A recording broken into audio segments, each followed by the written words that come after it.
கர்ப்பிணி பெண் குலை வாழை இசக்கியாக மாறிய கதை தெரியுமா? மேற்கு தொடர்ச்சி மலையிலுள்ள அடவி மலையில் கொற்றநம்பி மற்றும் வலிய நம்பி என்னும் சகோதரர்கள் காட்டை திருத்தி விவசாயம் செய்து வந்தனர். அவர்கள் தங்கள் வாழைத் தோட்டத்தை காவல் காக்க மாந்திரீகத்தில் சிறந்த இருளி காத்த புலையன் மற்றும் அவரது மனைவி காளிகாத்தா ஆகியோரை அழைத்து வந்தனர். காளிகாத்தா அப்போது நிறைமாத கர்ப்பிணியாக இருந்தார். ஒருமுறை அவருக்கு ரசகதலி வாழைப்பழம் சாப்பிட ஆசை வந்தது. நம்பிமார்களின் அனுமதியின்றி இருளி திருட்டுத்தனமாக ஒரு வாழைக்குலையை வெட்டி தன் மனைவிக்கு கொடுத்தார். இதை அறிந்த நம்பிமார்கள் கடும் சினம் கொண்டு அவர்களை கொல்லத் துரத்தினர். அவர்களிடமிருந்து தப்பிக்க ஓடிய போது இருளி ஒரு கூர்மையான மரக்கட்டை குத்திப்பட்டு கோரமாக உயிரிழந்தார்.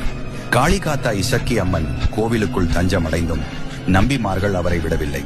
காளிகாத்தாவின் வயிற்றை கீறி சிசுவை நசுக்கிக் கொன்று பின் காளிகாத்தாவையும் கொடூரமாக கொலை செய்தனர். இந்த பாவத்தினால் நம்பிமார்களின் வம்சத்தில் அம்மை நோய் பரவி அழிவு ஏற்படத் தொடங்கியது. தங்கள் தவறை உணர்ந்த அவர்கள் காளிகாத்தாவை குலைவாழை இசக்கி அம்மனாக நினைத்து வழிபடத் தொடங்கினர். இன்றும் அந்த பகுதிகளில் காளிகாத்தாவை வாழை மரவழியில் நிறுத்தி மக்கள் வழிபட்டு வருகின்றனர்.